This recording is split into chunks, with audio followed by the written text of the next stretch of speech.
E se a gente olhasse para um dos eventos mais famosos da história, não pelo resultado, que todo mundo conhece, mas pelas falhas estruturais, sabe? Pelas rachaduras invisíveis que fizeram tudo desmoronar? Bom, é exatamente essa a nossa análise de hoje. Pois é, imagina só, a poeira, o barulho, o caos do desabamento, isso é só o espetáculo final.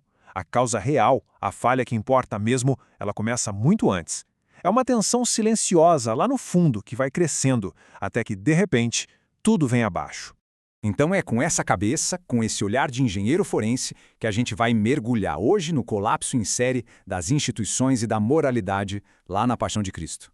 E a primeira grande rachadura, a primeira falha na estrutura, aparece logo de cara, na principal instituição religiosa da época, o Sinédrio, que era tipo a Suprema Corte deles.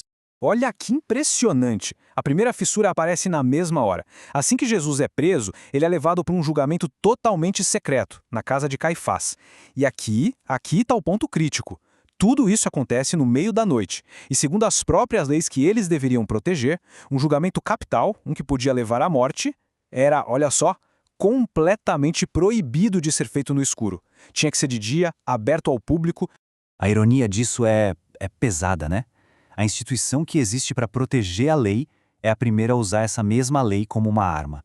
Eles não estavam defendendo nada ali. Na verdade, eles estavam sabotando o próprio sistema por dentro. E o motor para isso? Uma mistura perigosíssima de orgulho religioso com medo político. E aí, no meio desse caos, dessa confusão de mentiras, acontece o que a teologia chama de primeira reparação. Enquanto uma avalanche de testemunhas falsas o acusa, Jesus não fala nada. Ele fica em silêncio. E teologicamente falando, esse silêncio é como um antídoto, um contraponto direto àquele nosso impulso, sabe? De gritar, de se defender, de querer provar a todo custo que a gente está certo. Bom, o Sinédrio consegue o que queria, a condenação religiosa. Só que eles não tinham o poder para executar ninguém. Precisavam, digamos, terceirizar o serviço. E é aí que o problema muda de mãos. Ele sai do campo religioso e cai direto na esfera do Estado romano, mais especificamente no colo de Pôncio Pilatos. E nesse momento, as regras do jogo viram de cabeça para baixo. Pilatos, ele não tá nem aí para blasfêmia ou disputas religiosas. Ele é um burocrata, um administrador romano. Então, quando ele analisa o caso pela lei de Roma, o veredito dele é cristalino. Não vejo crime nenhum nesse homem. Simples assim. Só que Pilatos não age como um juiz. Ele age como um político, talvez até um político bem moderno. A preocupação dele não é com a justiça, é com um gerenciamento de crise. Ele olha para aquela multidão enfurecida e a última coisa que ele quer na vida é uma rebelião manchando a carreira dele. E é aí que a estrutura da justiça do Estado começa a trincar, ficar ali espremida entre fazer o que é certo e fazer o que é conveniente. Aí o Pilatos tenta uma jogada política. Ele oferece uma escolha que na cabeça dele era óbvia, era moleza. De um lado, Jesus, um cara que ele mesmo acabou de dizer que é inocente. Do outro, Barrabás, um rebelde, um assassino conhecido por todo mundo. O cálculo político parecia fácil, né? Com certeza eles vão escolher a opção sensata, ele deve ter pensado. Mas não, a multidão, enlouquecida, grita o nome de Barrabás. E a análise que o Evangelho de Marcos faz é cirúrgica, é fria. Diz que Pilatos cedeu para satisfazer a multidão. Pensa nisso. A justiça, uma instituição inteira, foi a leilão, virou moeda de troca para manter a popularidade e o cargo. O sistema simplesmente desmoronou. E essa covardia burocrática do Pilatos agora vira outra coisa. Vira uma brutalidade física, visceral. Numa última tentativa de acalmar os ânimos, ele aposta na violência. Ele pensa, talvez um pouco de sangue acalme essa gente. E é exatamente aqui que a nossa análise muda de foco. Da falha das instituições para o que a gente pode chamar de economia da dor. E nesse ponto, a gente precisa ser bem direto, quase clínico. A flagelação romana não era só um castigo para dar um susto, não. O flagrum, o chicote que eles usavam, era uma verdadeira ferramenta de engenharia da dor. Cada tira de couro tinha pontas de metal e osso. E o objetivo não era só bater, era agarrar, arrancar, rasgar a carne. Era projetado para levar uma pessoa ao colapso por hemorragia. E aí a gente se depara com essa profecia. E o que choca é que ela foi escrita séculos antes de tudo isso, muito antes dos romanos sequer sonharem em dominar a Judéia com seus flagelos. A precisão das palavras, transpassado, pisaduras, Chega a ser desconfortável. E é essa profecia que abre a porta para o próximo conceito. Isso nos leva para uma ideia teológica bem específica, a da substituição penal. Pensa assim, a lógica é que cada erro nosso, cada falha, cria uma espécie de dívida moral. E essa dívida, uma hora ou outra, precisa ser paga. A conta sempre chega.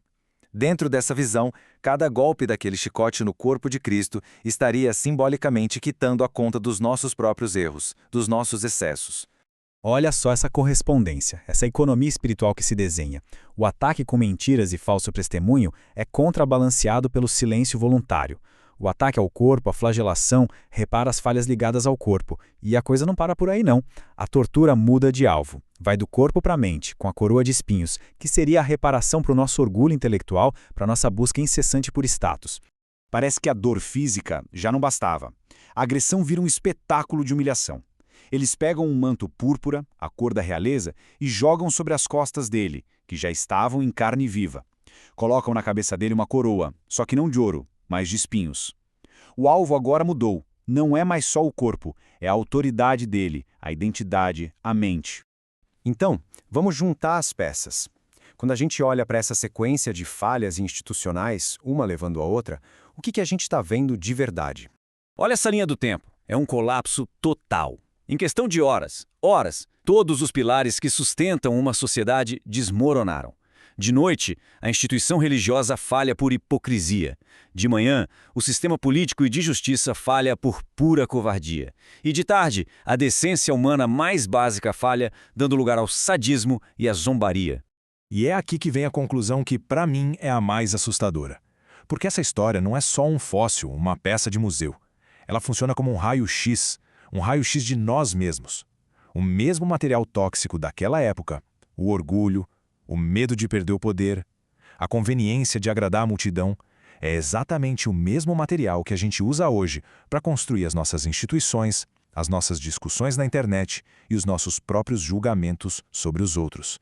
O que nos leva a uma última pergunta. Pra gente ficar pensando, num mundo que grita o tempo todo, onde todo mundo quer provar que tá certo, quer defender o próprio ego, será que o ato mais revolucionário não é gritar mais alto? Será que na verdade não é ter a força de ficar em silêncio, de confiar que a verdade se sustenta sozinha, sem precisar do nosso barulho desesperado para defendê-la? Fica aí a reflexão. E olha, se essa análise mexeu com alguma coisa aí e te fez pensar, se inscreve aqui no canal, deixa seu comentário contando o que achou e, claro, não esquece de compartilhar. A gente se vê na próxima.